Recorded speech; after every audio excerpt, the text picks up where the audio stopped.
Hello, good evening. This is UTV Live. Tonight at 6, police inquiry revealed. As a TUV MLA is sanctioned by Stormont, it's revealed the police have launched an inquiry into Michelle O'Neill and the Alliance's Paula Bradshaw over alleged misconduct in public office. At the very heart of this complaint and the finding against me is a political witch hunt. Also ahead, a trial date is set for Sir Geoffrey Donaldson and his wife Lady Eleanor on alleged historical sex offences. And Queen's University severs its ties with George Mitchell over his links to sex offender Jeffrey Epstein. Plus, a jury clears Belfast businessman Frank Cushnahan of fraud after the 4-month-long NAMA trial. And we'll have the rest of the day's news, weather and sport.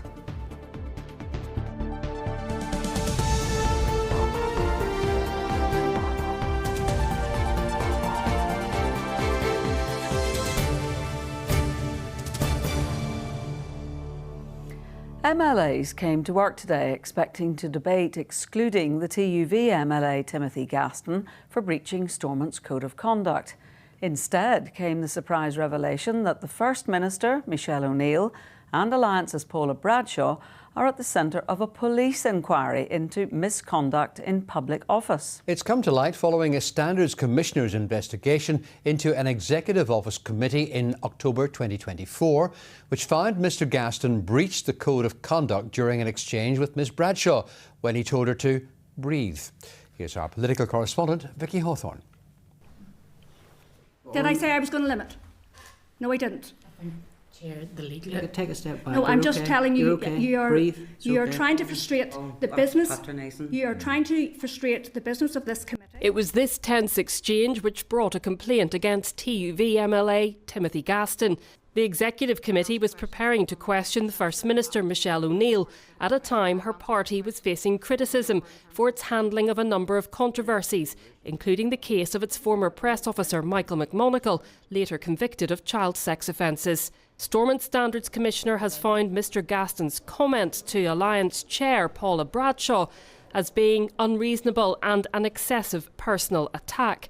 The Assembly has been debating whether to impose a 2-day ban from the Chamber for Mr Gaston. Mr Gaston admits his comments were ill-judged, but has firmly rejected that he should face any sanctions. Videos of that committee are online for all to see, and the members of the public will make up their own mind.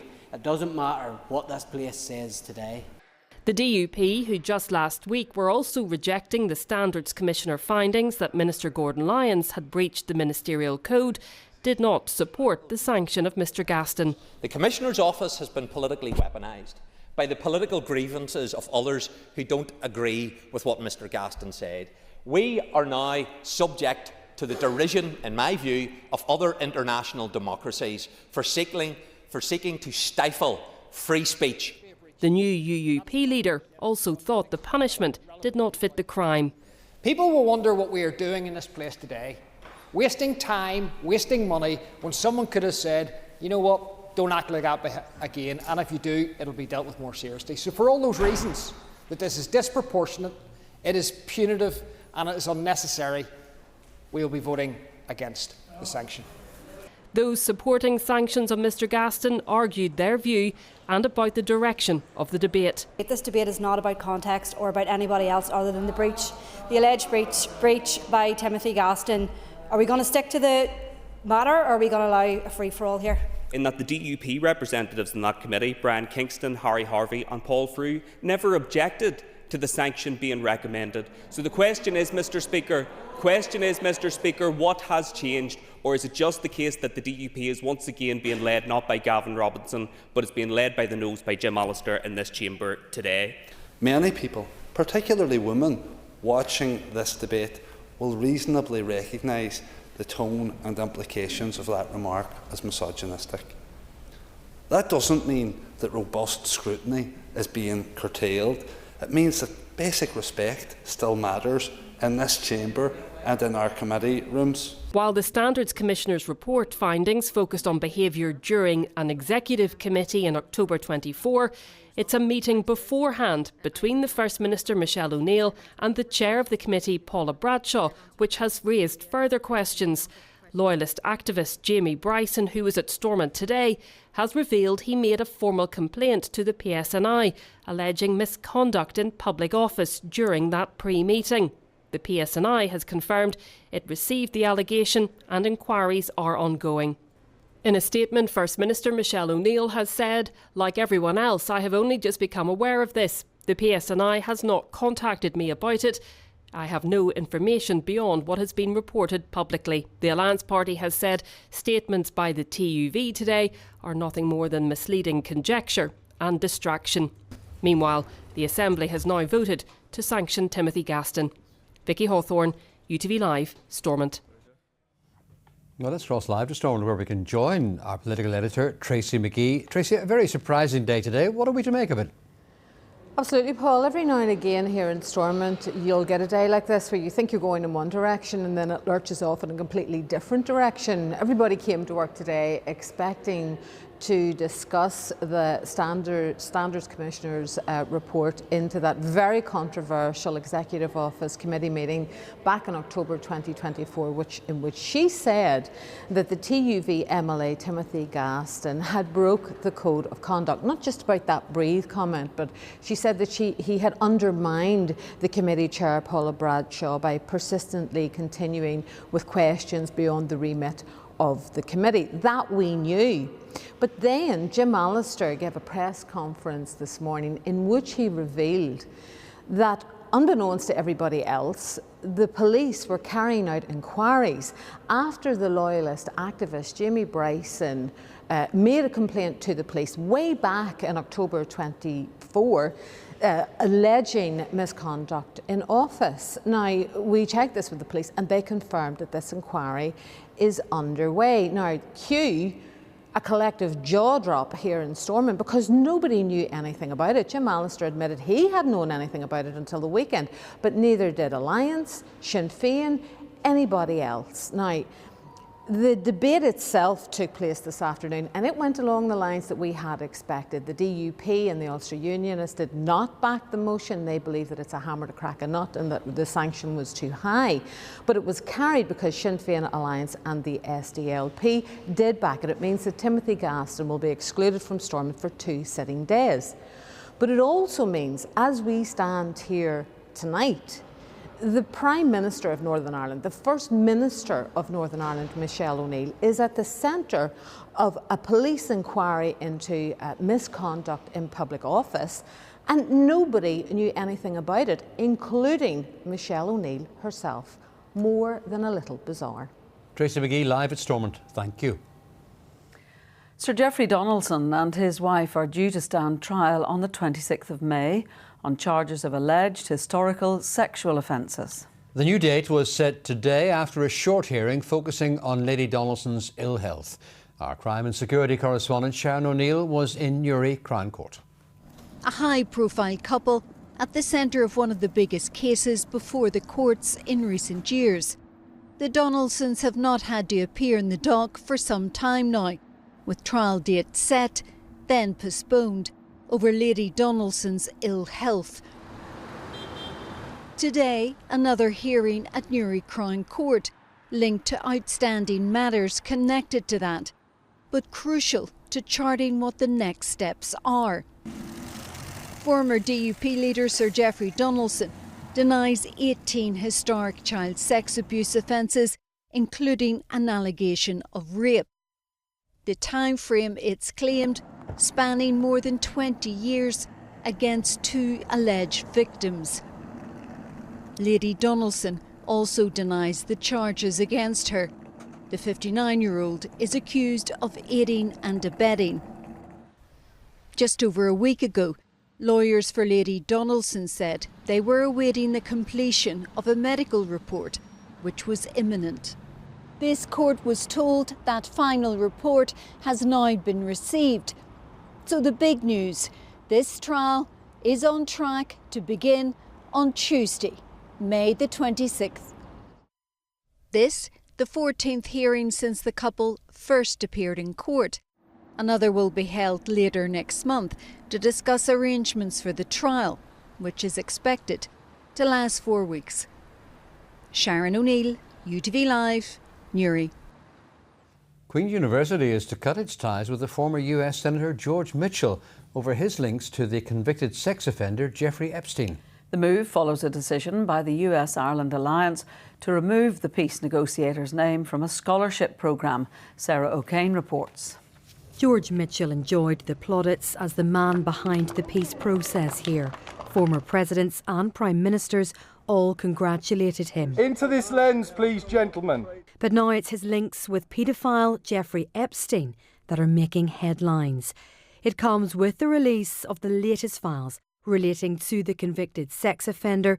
Queen's University has now decided to cut ties with Mr. Mitchell. He had a long-standing association with the university and was Chancellor from 1999 to 2009. His name is to be removed from the Peace Centre. In a statement, a spokesperson said Queen's University Belfast has taken the decision to remove the name of its former Chancellor from the Institute for Global Peace, Security and Justice and to remove the bust commemorating him. While no findings of wrongdoing by Senator Mitchell have been made, the university has concluded, in light of this material and mindful of the experiences of victims and survivors, it's no longer appropriate for its institutional spaces to continue to bear his name. Good morning. How are you doing? Mr. Mitchell, who is in his 90s, chaired the negotiations which led to the 1998 Good Friday Agreement. Yesterday, US-Ireland Alliance announced they were dropping his name from the George J. Mitchell Scholarship Programme. In a statement, a spokesperson for George Mitchell said at no time did Senator Mitchell observe, suspect or have any knowledge of Epstein engaging in illegal or inappropriate conduct with underage women.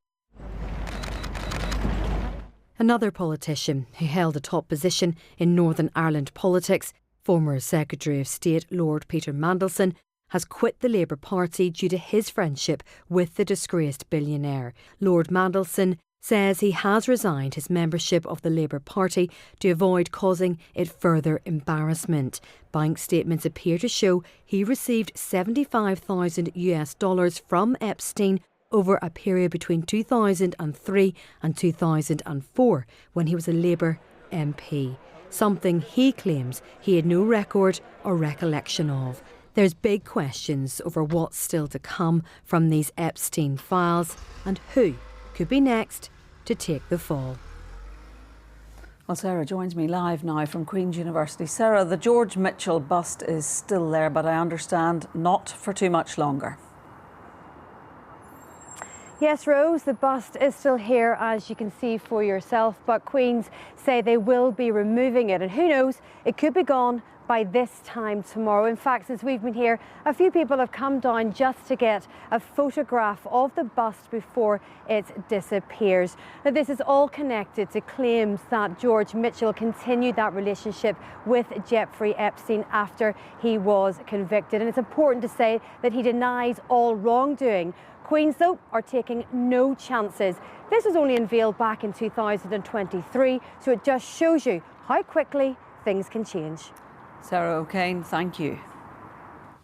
A Belfast businessman has been found not guilty by a jury in the NAMA fraud trial. Corporate financier Frank Cushnahan had been charged with fraud in relation to his role as a member of NAMA's advisory committee and events surrounding the 2013 sale of its Northern Ireland loan book. The 84-year-old was acquitted this afternoon after 3 days of jury deliberation.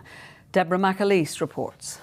Belfast businessman Frank Cushnahan, seen here at the start of his trial, walked free from court today a relieved man, according to his legal team. The 84-year-old had been charged in relation to his role as an advisor to the National Asset Management Agency, known as NAMA, which was set up in 2009 after the property crash. He was found not guilty of fraud after a 4-month trial and 3 days of jury deliberation. Mr Cushnahan from Alexandra Gate, Holywood in County Down denied the charge against him. The case dates back to 2013, when Mr Cushnan was an advisor to NAMA, and there was the potential sale of its Northern Ireland loan book after the financial crash. Prosecutors alleged that between April and November 2013, he dishonestly failed to disclose to NAMA and its Northern Ireland Advisory Committee that he was providing assistance to the US investment fund PIMCO on the potential purchase of the loan book. It was claimed that by failing to disclose information to NAMA, Mr Cushnan was in a position to make a gain for himself or someone else. His legal team repeatedly described the prosecution's case as lacking evidence and utterly hopeless. The businessman is still facing a separate charge in connection with the case, fraud by false representation, which he denies. Deborah McAleese, UTV Live. And still to come on the programme, Ireland face the reigning champions France as they kickstart their Six Nations campaign. And we have plenty of cloud in the forecast this week with some brisk easterly winds. I'll have all of the details coming up shortly. Time now to have a look at the headlines making tonight's ITV News at 6:30. And here's Mary Nightingale. Coming up in the ITV Evening News, the PM orders an urgent review of Lord Mandelson's ties with Jeffrey Epstein. We'll have all the details, including what it means for his seat in the House of Lords. Guilty, the Russian captain of a cargo ship that collided with a tanker in the North Sea. And the Grammy goes to Olivia Dean. A big night for British talent at this year's Grammys.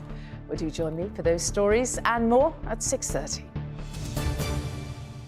A witness in the Noah Donohoe inquest has revealed that the police came to his house 2 weeks ago, ahead of his appearance in court, to show the witness in CCTV footage of the area seconds before the schoolboy was last seen cycling naked. Chris Morrow was among several people from North Belfast who gave evidence today, including two women, one who described a high-pitched scream and another whose back door was tried repeatedly, both in the early hours after the schoolboy was last seen alive. Sarah Clark reports. This is the start of the third week of the inquest into the death of schoolboy Noah Donohoe. His mother Fiona has attended court in person every day. The 14-year-old was found dead in a storm drain in North Belfast in June 2020, 6 days after he went missing and after a high-profile search. He had left his home at Fitzroy Avenue in the south of the city and cycled through Belfast city centre. The teenager was captured on CCTV on Northwood Road off the Shore Road. It's the last time he was seen alive. Monday's hearing began with evidence from Chris Morrow, a resident of Northwood Road. He recalled seeing Noah's bike and helmet, but that he had not seen Noah in the area. A written statement from his wife Lauren was also read to the court, in which she said that she too had seen a black bike and a black skater helmet. A photo of the helmet was shown to the court for the first time, and both witnesses agreed it did not look damaged. Mr Morrow also told the inquest that he was made aware of him being in CCTV from Northwood Road on the evening Noah disappeared, when police called to his house 2 weeks ago to show him the footage. He confirmed to the court the feet and legs seen were his and his daughter's. Mr Morrow told the inquest of the recent police visit. I had taken my daughter dancing and I returned home to find officers in the house. I don't know if it was pre-arranged or they had called, but it was the first time I'd seen it. The inquest also heard from another resident, Lauren Russell, who said she'd gone to check her front door was locked when she spotted a navy jacket lying over a wall. She went outside and then found a pair of dark trainers left together on the pavement, both matching the description of those Noah had been wearing. Another witness, Sandra Semple, recalled hearing her back door handle being tried a number of times at 3 a.m. in the morning after Noah disappeared. While a resident of Northwood Parade described hearing a high-pitched scream at midnight of the same day, which she associated with a woman or a young person, and which had been so unusual it caused her to get up and investigate. But when she looked outside, she saw or heard nothing more. And finally, a number of written statements were read to the court, including from the woman who provided the police with the CCTV of Noah Donohoe cycling naked on Northwood Road, and Miss Patterson, who has since passed away. The inquest is set to last 8 to 10 weeks. Sarah Clark, UTV Live, Belfast Coroner's Court. Sport is next this evening. And Rory O'Regan is with us in the studio.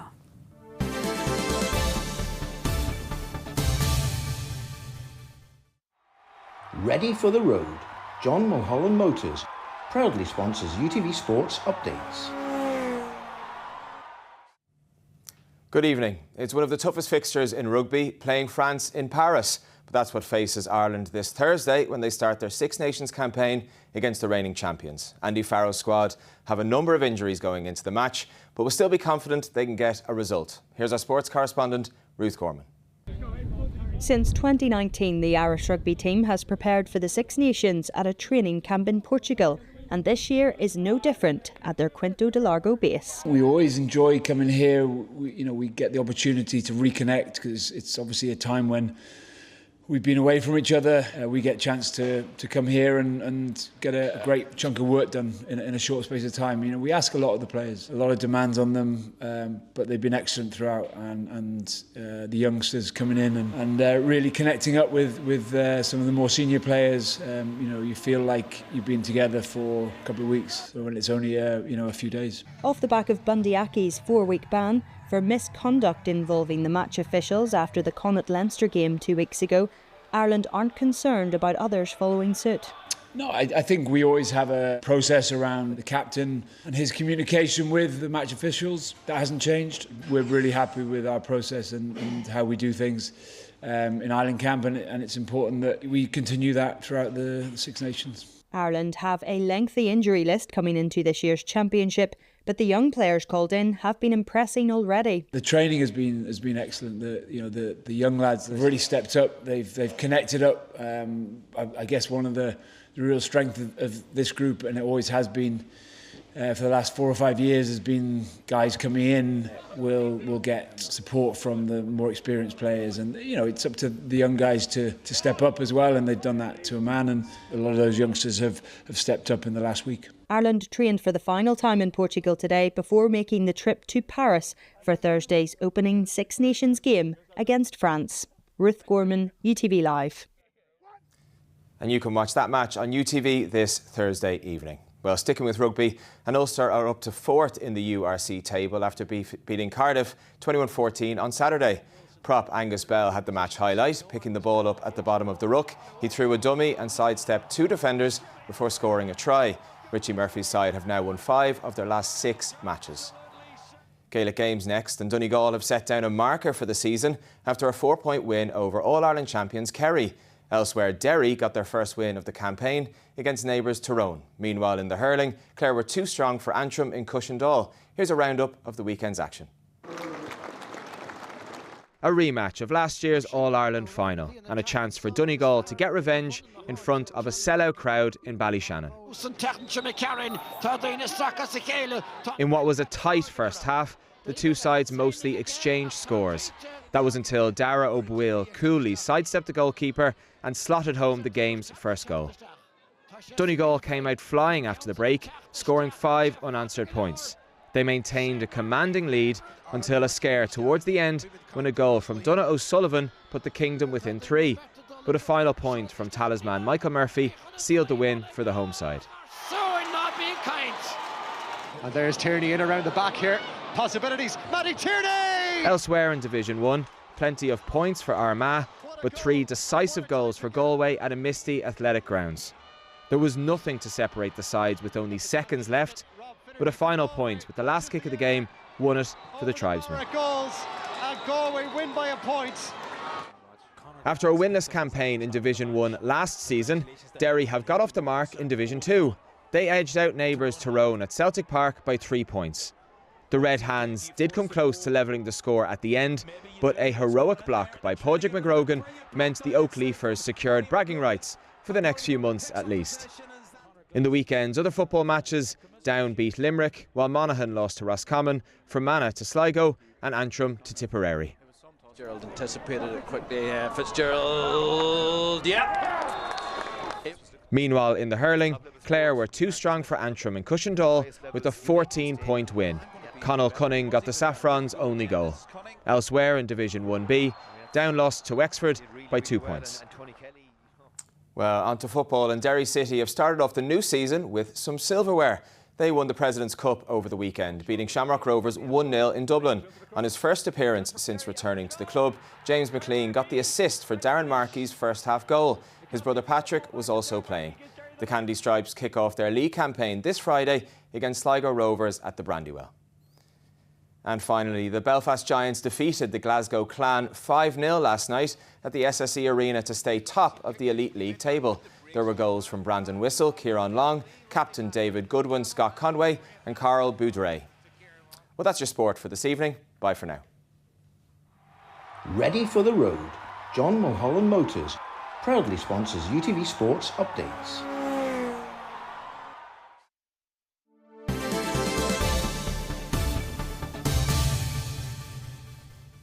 It's been a mostly dry day for all of us in Northern Ireland, but will it stay that way? Yes, the second day of the Celtic Spring, 2nd of February. Here's Louise with the forecast.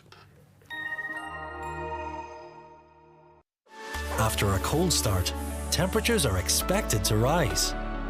UTV weather, sponsored by the Grande Rona R290 heat pump. Hello there, good evening. We had plenty of cloud in the forecast today with a few showery outbreaks of rain at times. Over the next couple of days, the brisk easterly winds will continue to take the edge off the temperatures and it will remain fairly dull and overcast with a few outbreaks of rain. Low pressure continues to dominate our weather. It has been with us for the past 10 days or so, bringing quite a lot of cloud over the next few days. A few showery outbreaks of rain, but it's the brisk easterly winds. You can see the isobars tighten there. Will really start to take the edge off the temperatures as we move through this week. A few showers tonight will slowly start to fizzle out, becoming drier in the overnight period, remaining fairly cloudy with those brisk easterly winds once again across County Down and County Antrim. Could reach 40 miles per hour at times. Temperatures tonight holding up around 5 or 6 degrees Celsius. So it will stay frost-free as we move through into tomorrow, but it is a cloudy and windy start. Once again, those winds reaching 35 to 40 miles per hour along County Down and County Antrim and exposed areas. A few showery outbreaks of rain at times, but for most it should stay largely dry by day ahead of rain pushing through tomorrow evening and temperatures not really recovering by day. Highs of just 6 degrees Celsius. Across the rest of Ireland, it's a cloudy and damp day, rain pushing eastward. Some heavy, persistent downpours for a time before easing off into the afternoon, with a moderate to fresh breeze along coastal areas with highs around 8 or 9 degrees Celsius. Looking ahead, it is a rather grey and dull outlook. We do have some showery outbreaks of rain on Wednesday. Thursday looks like a drier day, quite a lot of cloud around though, with those brisk winds continuing for a time. Temperatures in and around average or ever so slightly below for this time of year. But by night, it should stay frost-free with temperatures staying above freezing. Bye-bye. UTV weather, sponsored by the Grande Rona R290 heat pump. I'll have the next local bulletin at 10:30. The ITV News continues now with Mary Nightingale, but from Paul and me and all of us on the UTV News team here in Belfast, have a very good evening. Good evening.